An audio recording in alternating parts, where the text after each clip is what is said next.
Perkenalkan, nama saya Intin Romadona dengan NIM akhir 009 dari kelompok 2. Nah, di sini saya akan membahas terkait dengan teori unifaktor dan juga teori dua faktor yang dikemukakan oleh Charles Spearman. Pengertian unifaktor sendiri dikemukakan oleh dua ahli. Yang pertama yaitu Wilhelm Stein. Nah, Wilhelm Stein ini pada tahun 1911 beliau mengemukakan bahwa unifaktor adalah membahas terkait dengan kemampuan umum dan juga kemampuan tunggal yang dimiliki oleh seseorang ataupun seorang individu. Selanjutnya, teori unifaktor dikemukakan oleh Alfred Binet. Nah, Alfred Binet di sini mengemukakan bahwa intelijensi merupakan sisi tunggal dari karakteristik seseorang ataupun individu yang terus berkembang seiring dengan perkembangan zaman dan juga kematangan seseorang itu sendiri. Jadi, setiap individu yang sudah memasuki tahap usia selanjutnya maupun usianya bertambah, maka perkembangan intelijensinya juga akan bertambah. Binet juga menggambarkan maupun mendeskripsikan intelijensi sebagai suatu fungsional yang dapat memungkinkan seseorang ataupun orang lain melihat tingkat perkembangan seseorang ataupun individu dari kriterianya itu sendiri. Jadi kriteria yang dimunculkan oleh seseorang individu bisa dinilai intelijensinya dari karakteristik maupun kriteria yang sudah ditampilkan oleh individu tersebut. Selanjutnya yaitu teori dua faktor menurut Charles Spearman. Nah, Charles Spearman ini mengemukakan bahwa pada tahun 1863 sampai 1945 beliau mengemukakan bahwa intelijensi merupakan suatu kemampuan umum yang terlibat di dalam pelaksanaan hampir semua tugas-tugas mental. Variasi tes mental sendiri dibagi menjadi dua. Yang pertama yaitu satu bagian dihubungkan dengan perbedaan yang satu dengan perbedaan individu yang lainnya. Nah, yang kedua yaitu faktor spesifik.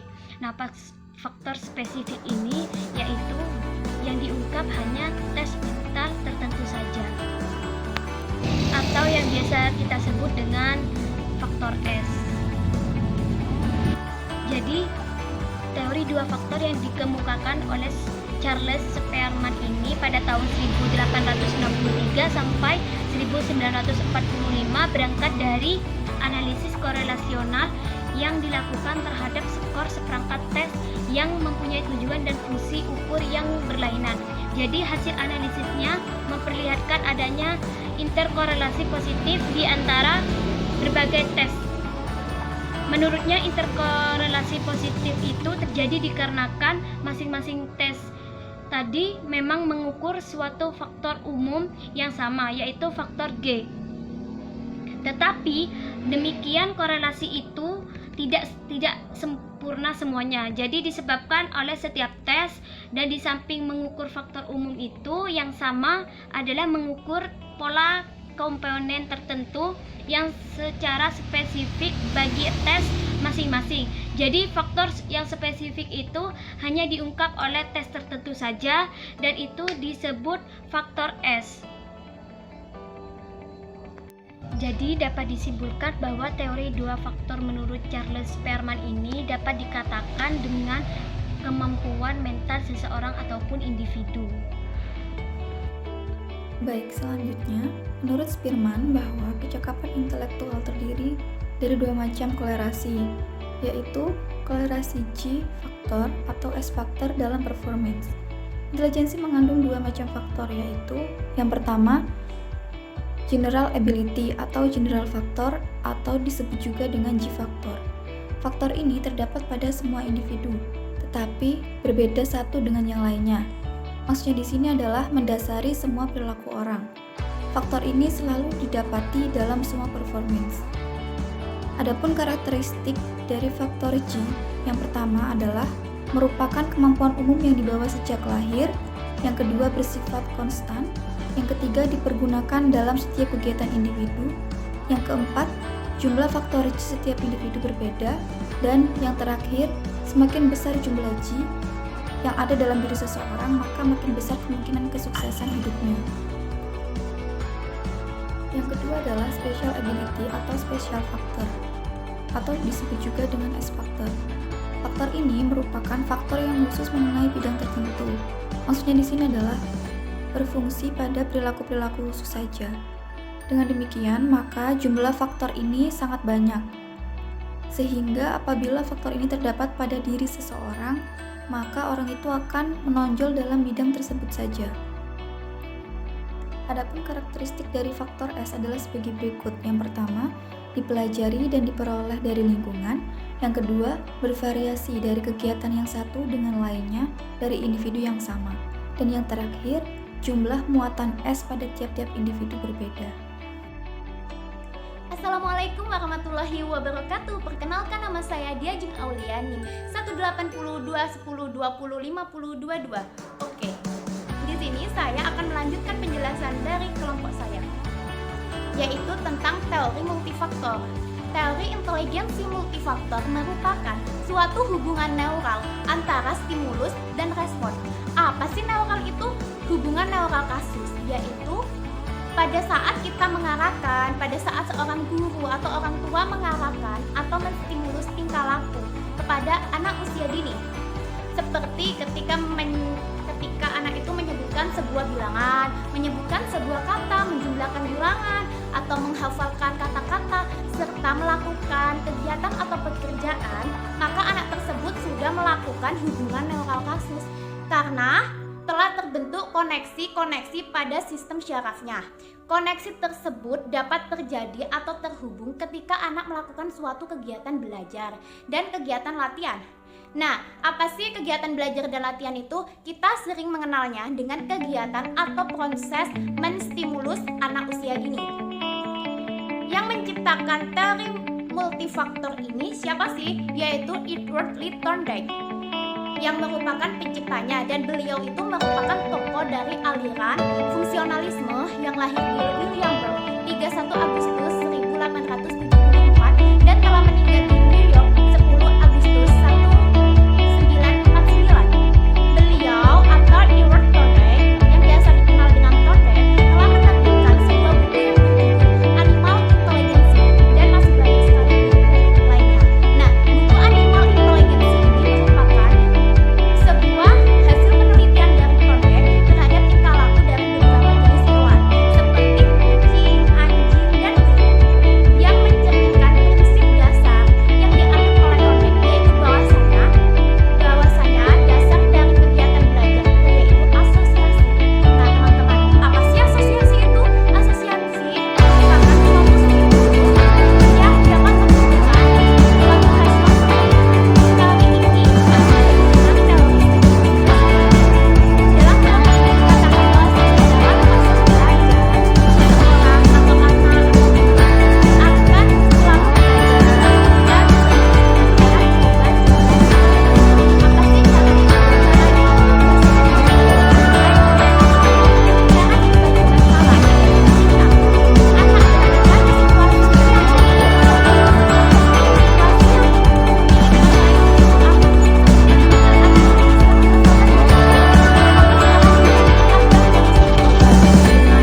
respon apa-apa, malah bingung, gak hafal-hafal. Jadi dihilangkan dan diganti dengan kegiatan menyanyi. Wahidun satu, isnani dua, salah satun tiga, arbaatun empat. Dan akhirnya seseorang atau guru tersebut mendapatkan jenis stimulus dan respon yang paling tepat.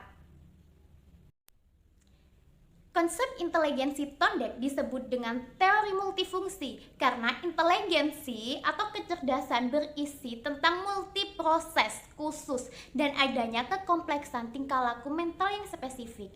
Teori tondek ini ya sangat cocok sekali digunakan pada saat ini, pada zaman sekarang. Karena apa?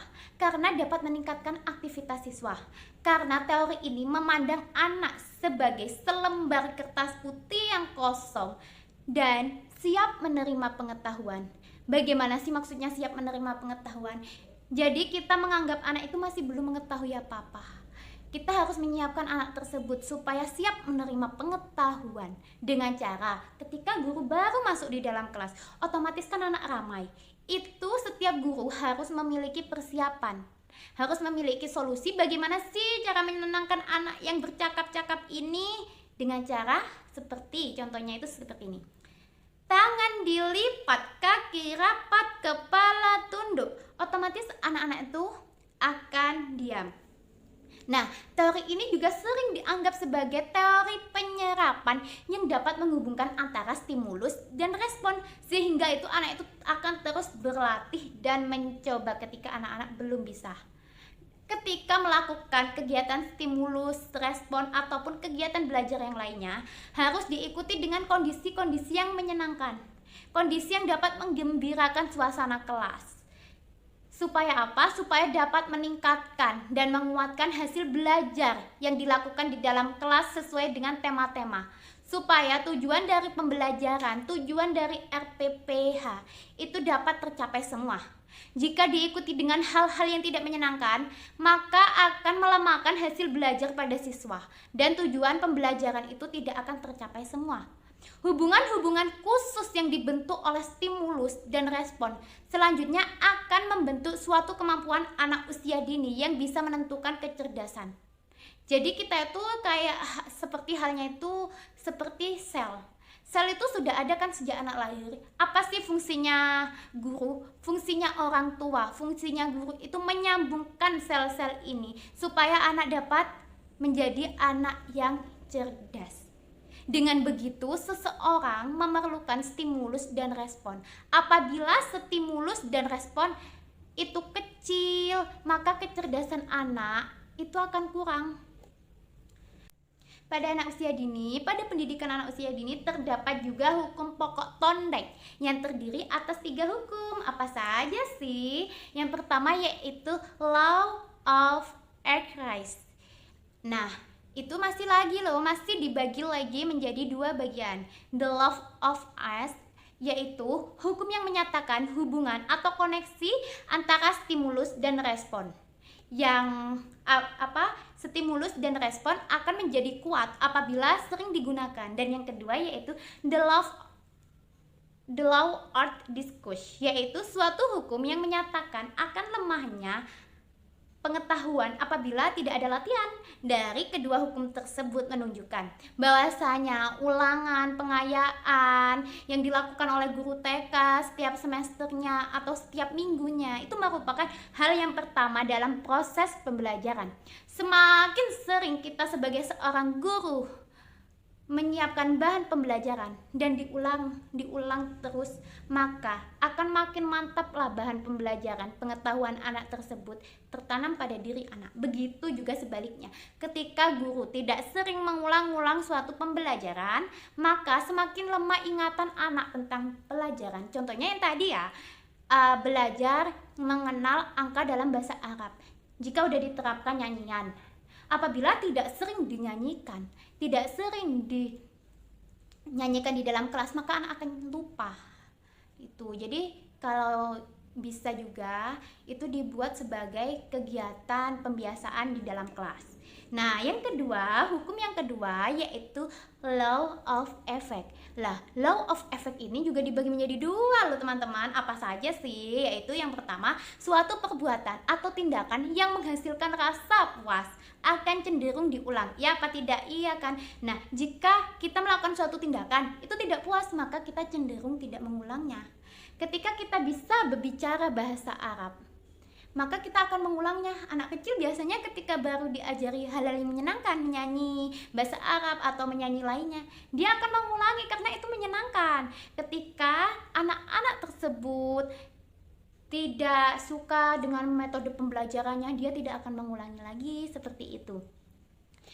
Yang kedua, dalam pendidikan, hukum ini dapat diaplikasikan dalam bentuk hadiah atau hukuman. Hadiah itu cenderung ingin melakukan lagi kegiatan yang menghasilkan hadiah. Jadi contohnya gini ya,